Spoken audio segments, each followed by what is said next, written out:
Hi there, my name is Kim Berkeley. I'm one of the authors of the Speaking Out About Self-Injury blog over on Healthyplace, and today I wanted to talk about coping with intrusive thoughts about self-harm.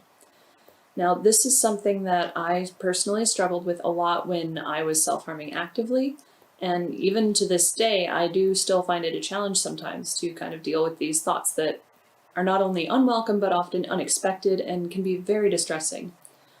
So the first thing that I want to point out before I start talking about how to deal with them is that you have to keep in mind that this might be something you struggle with long term. For most people, intrusive thoughts are not something that you can completely eradicate, but it is something that you can go a long way to minimize and learn ways to manage much better when they do happen.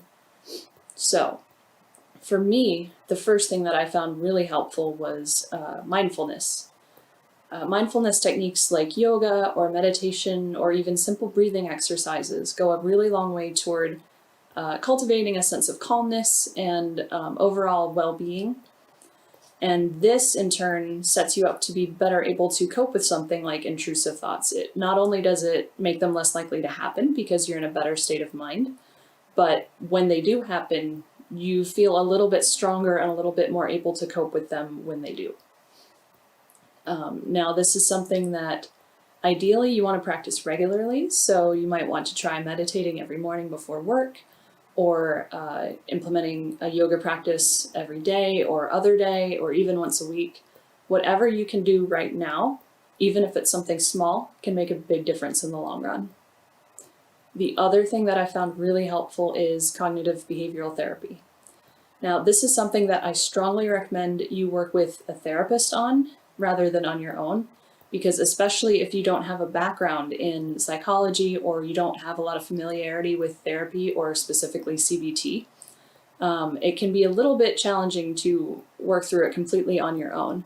But with the help of a therapist who has, that experience and they have that expertise, they can help you figure out not just how to use cognitive behavioral therapy, but how to specifically tweak it to match exactly what you need in order to feel better and cope better with these intrusive thoughts.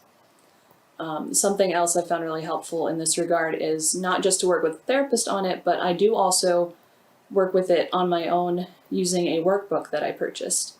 For a lot of people, writing things down can be really helpful in working through them, and especially when you're trying to replace intrusive thoughts with healthier thought patterns and easier ways to cope with them. One of the best things you can do is write down the thought that you had and then write your way out of it. So this might mean challenging a thought that may not be true, or writing down things that will help you cope with it the next time it comes up. Anything like that, writing it down can be really helpful, especially if you're someone like me who does a lot of writing anyway. So yeah, I hope you find this video helpful. I hope you find these techniques helpful.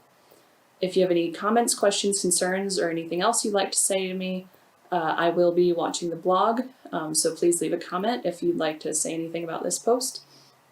Otherwise, I will see you in the next video. Thank you so much for watching. Goodbye.